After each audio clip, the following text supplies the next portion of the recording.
नमस्कार मेरे प्यारे बच्चों, फिर एक नई आशा और नई उमंग के साथ कि आप सभी अपने अपने घरों में अपने माता पिता के साथ, अपने भाई बहनों के साथ खुशहाल और सुरक्षित होंगे।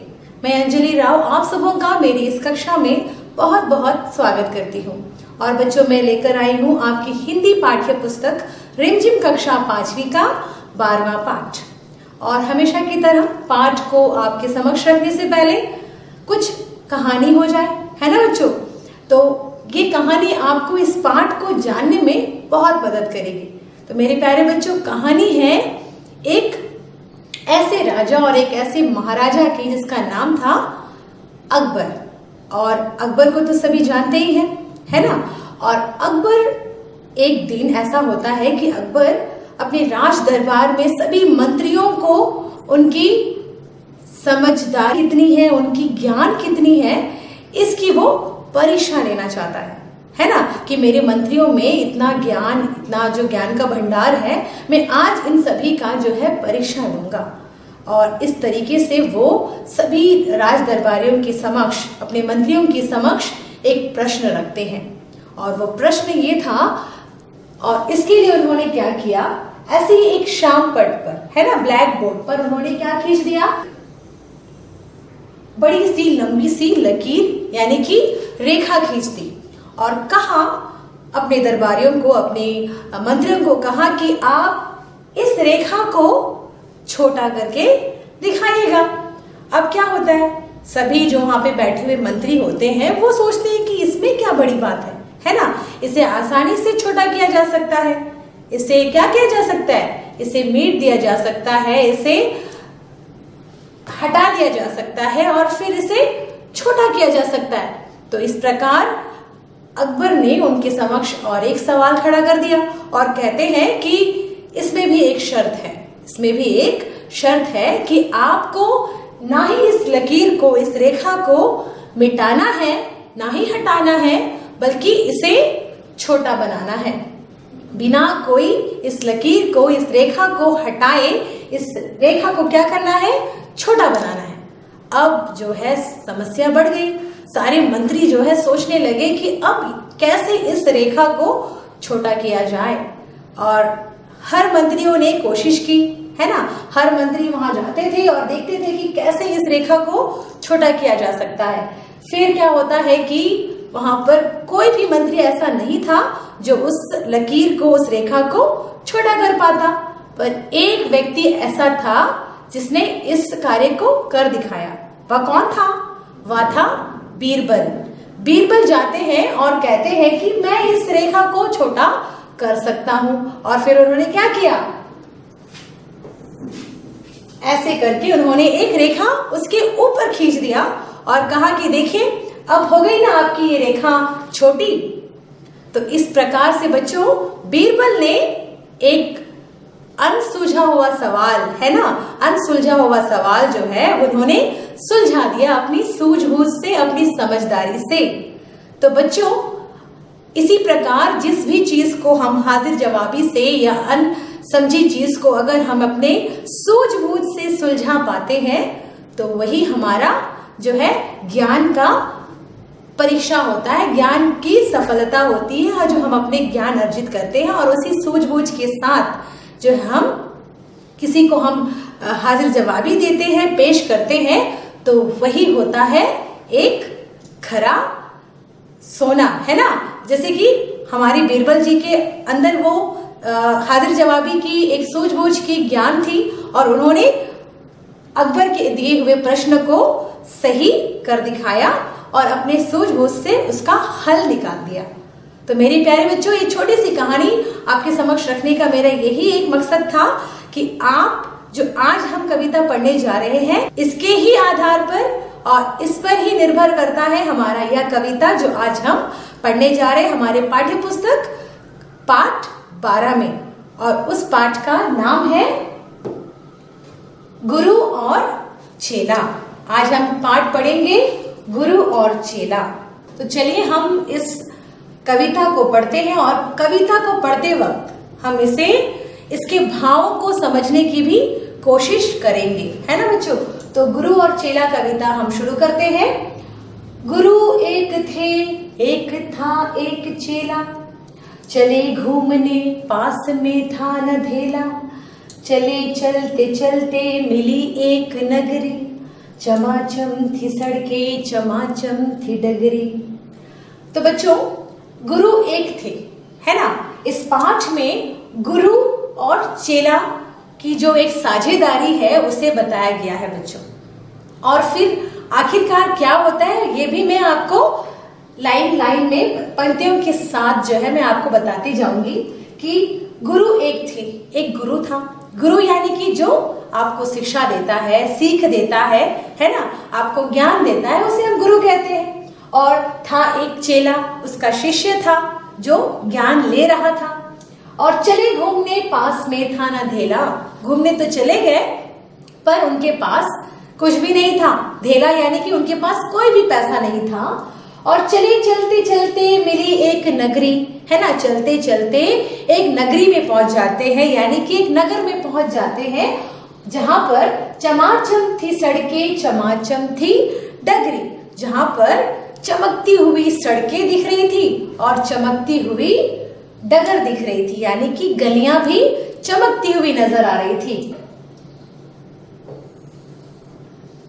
मिली एक ग्वालिन धरे शीश गगरी, गुरु ने कहा तेज ग्वालिन न भगरी। बता कौन नगरी बता कौन राजा, कि जिसके सुयश का यहाँ बजता बाजा। अब क्या होता है, मिली एक ग्वालिन धरे शीश गगरी। एक ग्वालिन यानी कि गांव में रहने वाली एक महिला, उनको मिल जाती है। किनको मिल जाती है? गुरु और चेले को मिल जाती है। और धरे शीश गगरी यानी कि उसने अपने सिर पर, शीश पर, सिर पर उन्होंने एक घड़ा गगरी रखा हुआ है, जैसे कि आप इस चित्र में देख रहे हैं। और गुरु ने कहा तेज ग्वालिन न भगरी, गुरु ने कहा रुको रुको ग्वालिन, तेज न भागो, जरा रुको वहां पर। बता कौन नगरी बता कौन राजा। अब गुरुजी कहते हैं कि बताओ यहाँ के राजा कौन है और ये कौन सा नगर है, इस नगर का नाम क्या है, कि जिसके सुयश का यहाँ बजता बाजा। और कहते हैं कि जिसके महिमा का, जिसके प्रसिद्धि का यहाँ पर गुणगान हो रहा है ना, जिसकी बातें यहाँ हो रही है, यहाँ का कौन है राजा। अब क्या होता है, कहा बढ़ के ग्वालिन न महाराज पंडित, पधारे भले हो यहाँ आज पंडित। या अंधेर नगरी है अनबूझ राजा, टके सेर भाजी टके सेर खाजा, है ना। अब जो ग्वालिन है वो उनकी जवाब देती है कि कहते हैं कि ग्वालिन ने महाराज पंडित जी पधारे भले हो यहाँ आज पंडित, आप यहाँ तो आ गए हो, पधारे हो यानी कि आ तो गए हो। यह अंधेर नगरी है, यहाँ पर हमेशा चौपट ही रहता है हर चीज, है ना। अंधेर नगरी है, अनबुझ राजा है।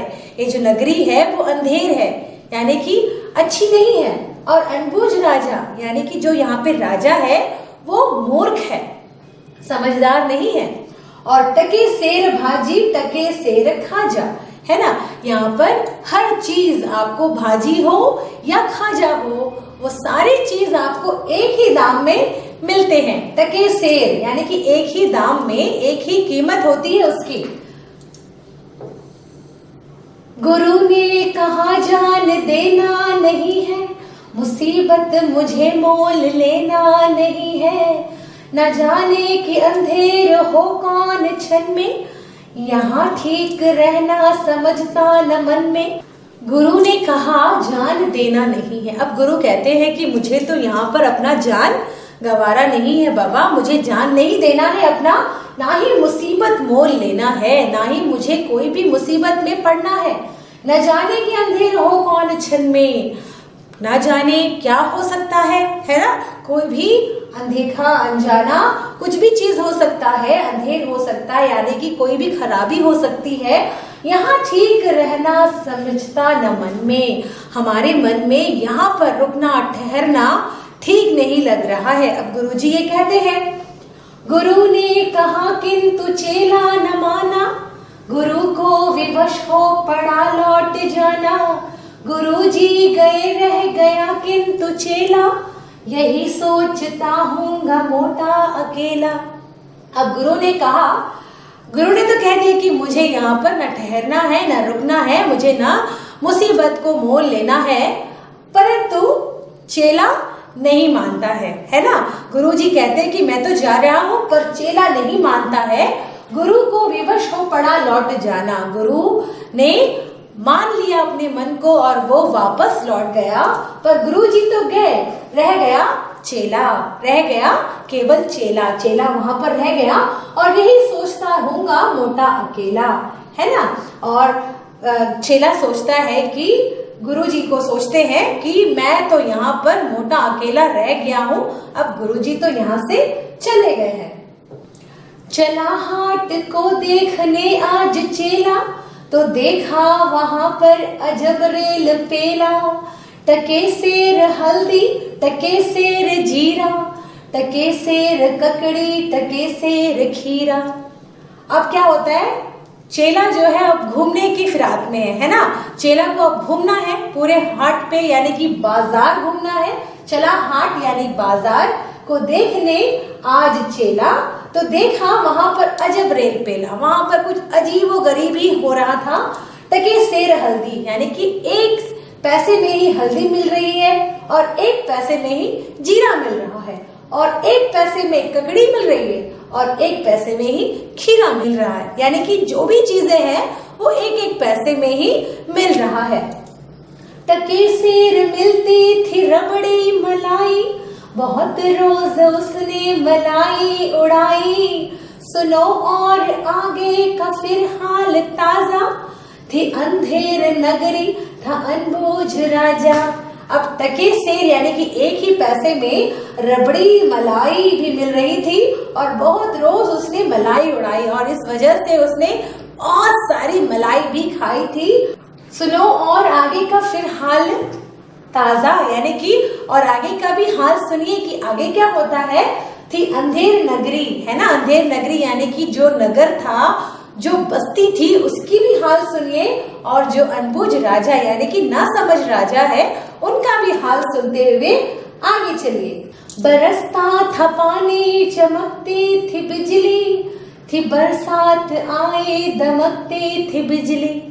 गरजते थे बादल, चमकती थी बिजली, थी बरसात गहरी धमकती थी बिजली। अब जो है बरसता था पानी, यानी कि पानी बरस रहा है। चमकती थी बिजली यानी कि बिजली भी चमक रही है, और बरसात आ जाती है। और दमकती थी बिजली यानी कि बिजली अब जो है बड़े जोर जोर से दमक रही है। और गरजते थे बादल, झमकती थी बिजली, और अब बादल भी जो है आवाजें निकाल रही है, गरज रहे हैं, और झमकती थी बिजली। अब जो है बिजली की जो रफ्तार है, कड़कने की तरह जो रफ्तार है, चमकने की रफ्तार, वो बढ़ जाती है। और थी बरसात गहरी, अब बरसात भी जोरों की होने लगती है, और धमकती थी बिजली। अब जो है बिजली जो है वो बहुत ही धमक रही है, यानी कि जगह जगह में गिर भी रही है। और देखिए आगे क्या होता है। गिरिराज की एक दीवार भारी, जहाँ राजा पहुंचे तुरंत ले सवारी। झपट संतरी को डपट कर बुलाया, गिरी क्यों यह दीवार किसने गिराया।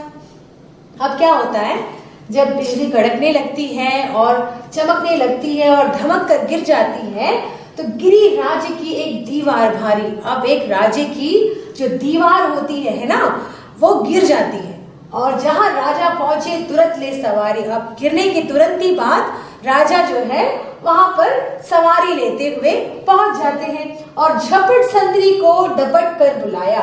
अब झपट संतरी को यानी कि अपने मंत्री को उन्होंने डांट डपट कर बुलाया अपने पास। गिरी क्यों यह दीवार किसने गिराया, है ना।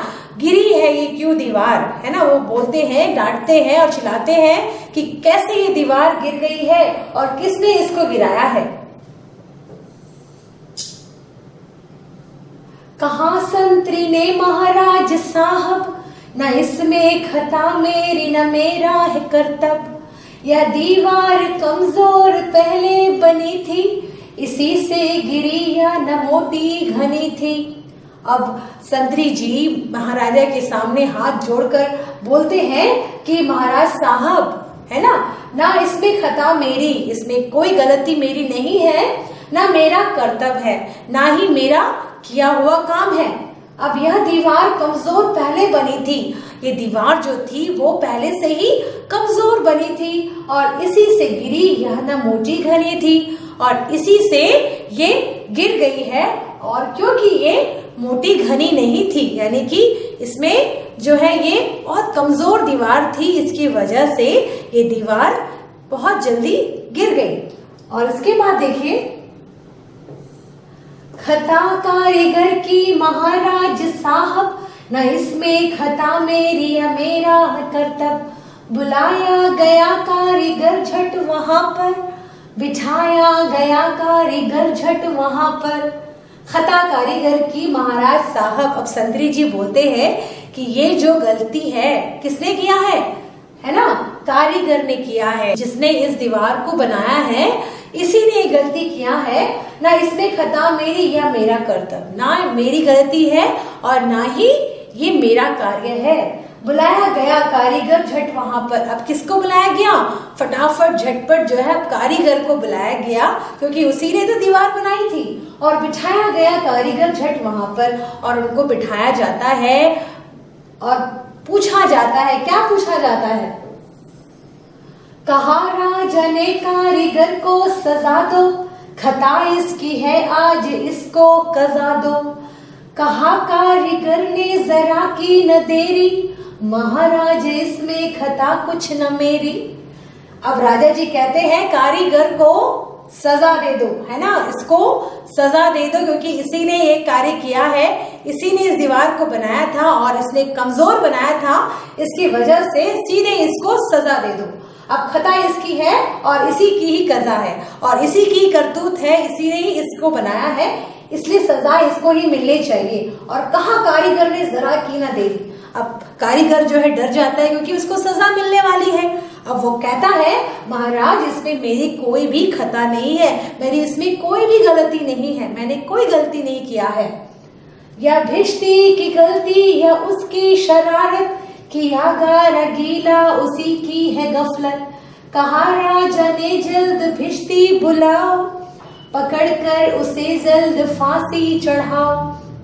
अब कारीगर जो है अपना जो जुल्म जो है उसने जो अभी सजा की जो हकदार हो गए ना अभी कारीगर, तो उसने जो है अपनी दोषी किसी और को ठहरा दिया। किसको ठहरा दिया? यह भिष्टी की गलती या उसकी शरारत, यानी कि जो पानी डालता है ये उसकी गलती है और उसी ने ही जो गारा, यानी कि जब हम ईंट को जोड़ने के लिए जिस स्लेब का प्रयोग करते हैं ना, दीवार को बनाने के लिए ईंटों की जरूरत पड़ती है और ईंट को जब जोड़ते हैं तो उसमें जो गारा लगता है, यानी कि सीमेंट पत्थर बालू लगता है ना उसमें, तो वो होता है गारा, वो गीला नहीं हुआ था और उसी वजह से उसकी गलती से ही जो है ये दीवार गिर गई थी। और कहा राजा ने जल्द भिष्टी बुलाओ। अब कहा राजा ने कि अब भिष्टी को बुलाओ, भिष्टी की वजह से ही दीवार गिरी है, पकड़कर उसे जल्द फांसी चढ़ाओ।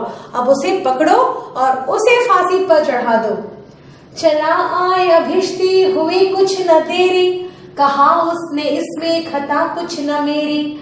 यह गलती है जिसने मशक को बनाया, कि ज्यादा ही जिसमें था पानी समाया। अब देखिए, चला आया भिष्टी, अब भिष्टी को बुलाया गया उनके पास और भिष्टी भी उनके पास चला आया और हुई कुछ न देरी, वो जल्दी जल्दी जो है राजा के पास पहुंच जाता है। कहा उसने इसमें खता कुछ न मेरी। अब भिष्टी भी कहता है कि मेरी इसमें खता कोई नहीं है, कुछ नहीं है, यह गलती है जिसने मशक को बनाया, है ना, या उसकी गलती है जिसने मशक को बनाया। मशक क्या होता है बच्चों? मशक होता है जो भेड़ों के या बकरियों के जो खाल होते हैं ना, चमड़ी होते हैं, उनसे बनाया हुआ, उनको सीख कर बनाया हुआ एक थैला होता है, तो उसको कहते हैं मशक, जिसमें जो है पानी भरा जाता है और फिर इन पानियों का इस्तेमाल जो है दीवारों में वो डालते हैं। तब जो भिष्टी है वो कहता है कि ये मेरी गलती नहीं है, मशक बनाने वाले की गलती है। और उसके बाद क्या होता है कि ज्यादा ही उसमें था पानी समाया। अब क्या होता है, वो बोलता है कि मशक वाले ने इतना बड़ा मशक बना दिया था कि उसमें पानी ज्यादा समाया था और इसकी वजह से जो है गारा जो है, गारा यानी कि जो ईंटों को जोड़ने वाले जो लेप होते हैं वो क्या हो गए थे, बहुत ज्यादा गीले हो गए थे और इसके वजह से दीवार जो है टूट गई थी।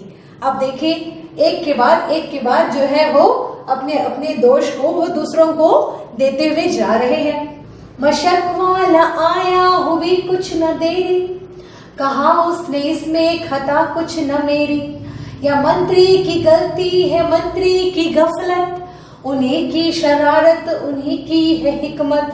अब मशक वाला भी चुप नहीं रहता है, वो कहता है कि इसमें मेरी कोई गलती नहीं है महाराज, ये खता है मंत्री जी की, है ना, ये जो गलती है वो मंत्री जी की गलती है और मंत्री की ही गफलत है, उसकी ही करतूत है, उसने ही किया है, उन्हीं की शरारत है, उन्हीं की ही मस्ती है ना, उन्हीं की ही हिकमत है और उन्हीं की ही हिम्मत भी है ना, उनकी हिम्मत है, उनकी शरारत है। और कौन कह रहा है, मशक वाला मंत्री को आरोप पे आरोप लगा रहा है। बड़े जानवर का था चमड़ा दिलाया, चुराया न चमड़ा मशक को बनाया, बड़ी है मशक खूब भरता है पानी, ये गलती न मेरी ये गलती बिरानी। अब मशक वाला बोलता है कि बड़े जानवर का चमड़ा जो है बना दिया गया था, मशक बना दिया गया था और उसने चुराया ना चमड़ा मशक को बनाया, है ना। उन्हें क्या किया, उस चमड़े से फटाफट उसने इतना बड़ा मशक बनवा दिया था। और बड़ी है मशक खूब भरता है पानी, बड़ा मशक की वजह से उसमें खूब जो है पानी भरता है और इसी गलती की वजह से जो है ये दीवार गिर गया था, मेरी गलती इसमें कुछ नहीं है, यह गलती बिरानी, ये गलती बिरानी यानी कि गलती दूसरे की है, बिरानी यानी कि दूसरे की गलती है। मंत्री की गलती तो मंत्री को लाओ, हुआ हुक्म मंत्री को फांसी चढ़ाओ, चले मंत्री को लेके जल्लाद फौरन, चढ़ाने को फांसी उसी दम उसी क्षण, है ना। अब राजा जी कहते हैं कि अब मंत्री को बुलाओ क्योंकि मंत्री की गलती है ना, तो मंत्री को फौरन यहाँ पर बुलाओ, हुआ हुक्म मंत्री को फांसी चढ़ाओ। अब हुक्म क्या हो गया, आदेश लगा दिया राजा ने कि अब जो है मंत्री को ही चढ़ाओ फांसी के ऊपर, चले मंत्री को लेके जल्लाद फौरन। अब मंत्री को जो है जल्लाद का काम होता है लोगों को फांसी पर चढ़ाना, है ना, तो जल्लाद जो है वो ले जाता है मंत्री को और चढ़ाने को फांसी उसी दम उसी क्षण, फांसी में चढ़ाने को मंत्री को ले जाता है। मगर मंत्री था इतना दुबला दिखाता, न गर्दन में फांसी का फंदा था आता, कहा राजा ने जिसकी मोटी हो गर्दन, पकड़कर उसे फांसी दो तुम इसी क्षण। अब क्या होता है, मंत्री को तो ले जाता है जल्लाद फांसी पर चढ़ाने के लिए, पर क्या होता है कि उसकी गर्दन इतनी पतली होती है कि फांसी का फंदा उस पर आता नहीं है ना। फांसी का फंदा एक बड़ा सा फांसी का फंदा होता है और उस पतली गर्दन जो है उस पर नहीं आ रहा था, तो राजा ने कहा अब एक काम करो, मोटी गर्दन वाले कोई भी व्यक्ति को लेकर आ जाओ, पकड़ कर लाओ और उसे अब फांसी पर चढ़ा दो। चले संतरे ढूंढने मोटी गर्दन, मिला चेला खाता था हलवा दनादन, कहा संतरी ने चले आप फौरन, महाराज ने भेजा न्योता इसी क्षण। अब चले संतरी, है ना, जितने भी लोग मंत्री थे वहां पे वो सारे जो है ढूंढने चले मोटी वाली गर्दन को, और मिला वहां पर एक चेला, है ना, जिसका था मोटा गर्दन और जो खा रहा था हलवा दनादन। कहा संतरी ने चले आप फौरन। अब संतरी कहते हैं कि आप यहाँ से फौरन चलिए, महाराज ने भेजा न्योता इसी क्षण, महाराज ने यानी कि राजा जी ने आपको हमारे यहाँ बुलाया है। बहुत मन में खुश हो चला आज चेला, कहा आज न्योता चखूंगा अकेला, मगर आके पहुंचा तो देखा झमेला, वहां तो जुड़ा था अजब एक मेला।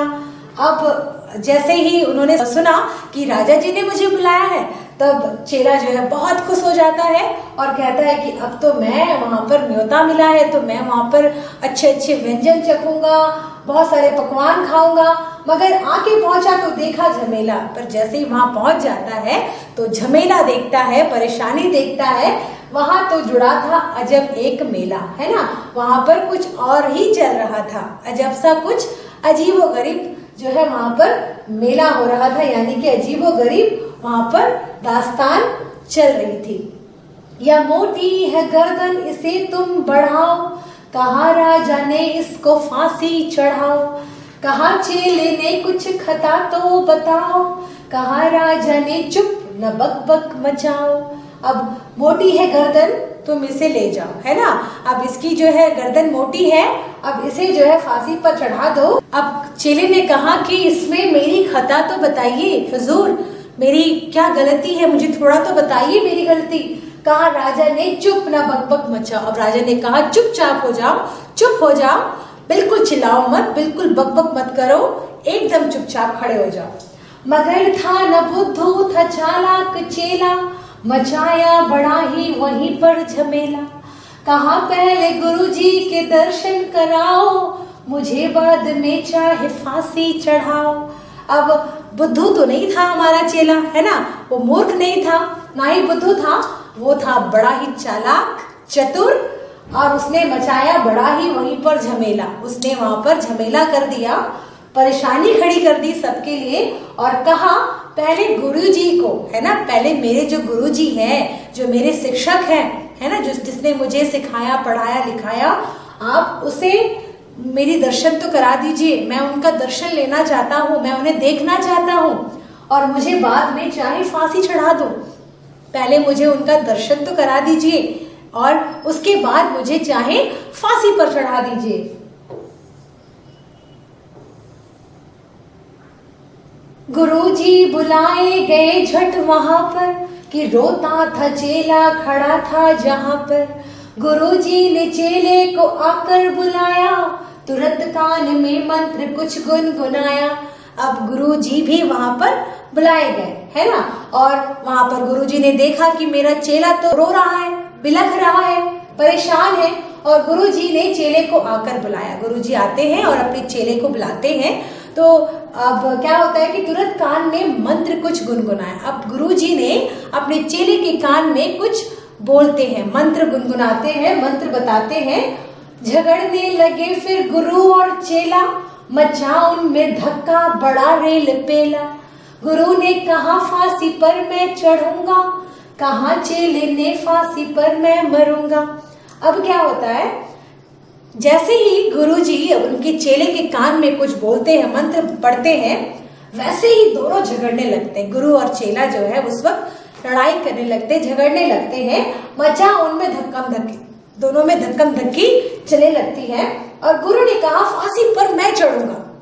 गुरु कहते हैं मैं फांसी पर चढ़ूंगा, और चेला कहता है नहीं नहीं गुरुजी, मैं चढ़ूंगा, मैं फांसी पर चढ़ूंगा, मैं फांसी पर चढ़ूंगा। ऐसे ही लोगों के दोनों के धक्कम धक्के में जो है ये दोनों कह रहे हैं कि मैं फांसी पर चढ़ूंगा, मैं फांसी पर चढ़ूंगा। अब देखिए, हटाए न हटते अड़े ऐसे दोनों, छुड़ाए न छुटते लड़े ऐसे दोनों। बड़े राजा फौरन कहा बात क्या है, गुरु ने बताया करामात क्या है ना। अब दोनों जो है हट कर बैठे, अड़ गए हैं, चेला भी अड़ गया है, गुरुजी भी अड़ गए हैं, और कहते हैं कि अब तो मैं ही फांसी पर चढ़ूंगा, मैं ही फांसी पर चढ़ूंगा।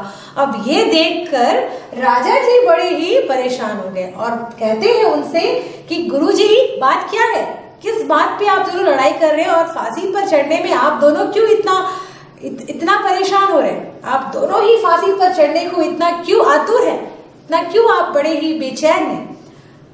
चढ़ेगा जो फांसी मुहूर्त है ऐसी, न ऐसी मुहूर्त बनी बढ़िया जैसी। वह राजा नहीं चक्रवर्ती बनेगा, यह संसार का छत्र उस पर तनेगा। अब गुरुजी कहते हैं कि जो चढ़ेगा फांसी में आज, वो ऐसी मुहूर्त है, ऐसा मुख्य और इतना पवित्र समय है, इतना अच्छा समय है कि वही राजा बनेगा।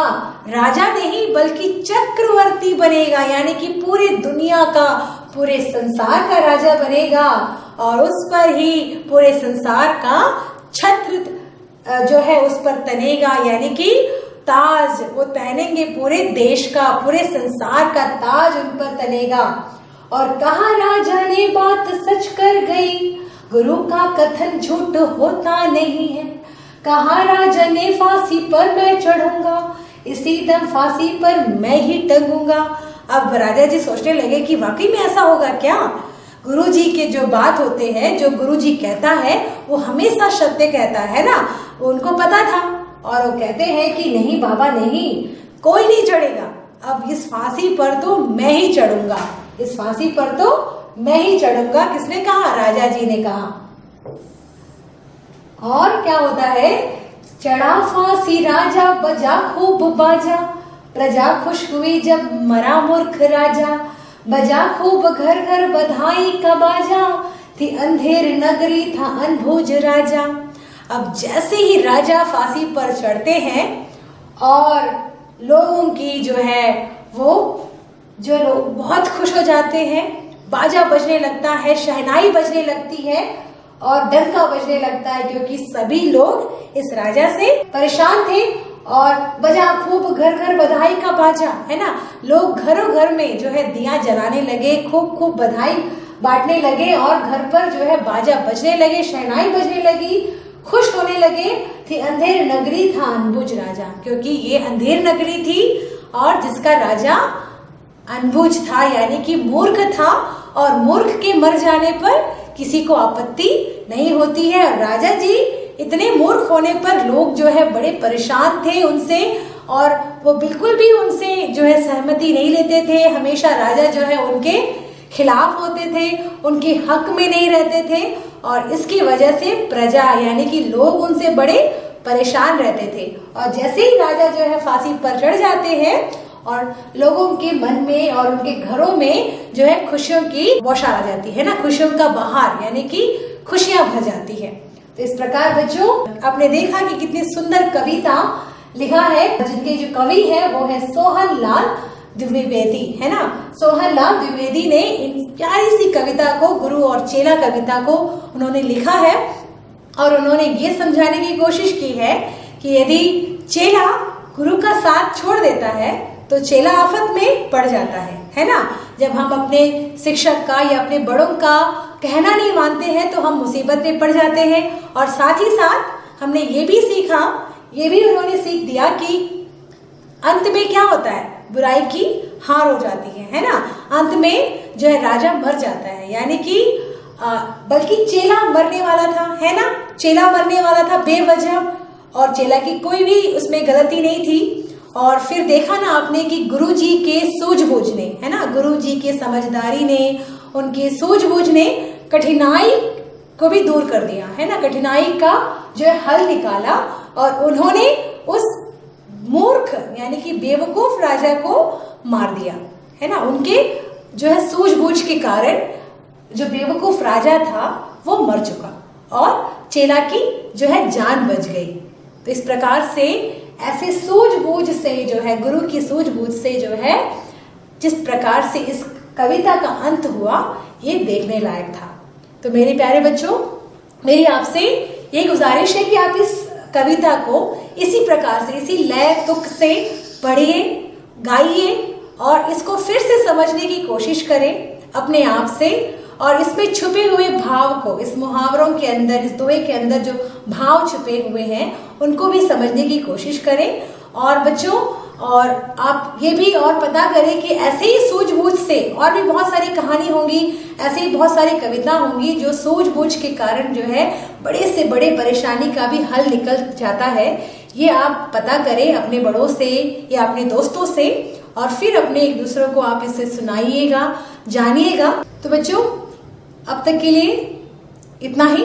हम मिलते हैं फिर एक नए भाग में, इस पाठ के दूसरे भाग में। तब तक के लिए सुरक्षित रहें, हंसते मुस्कुराते रहें। धन्यवाद।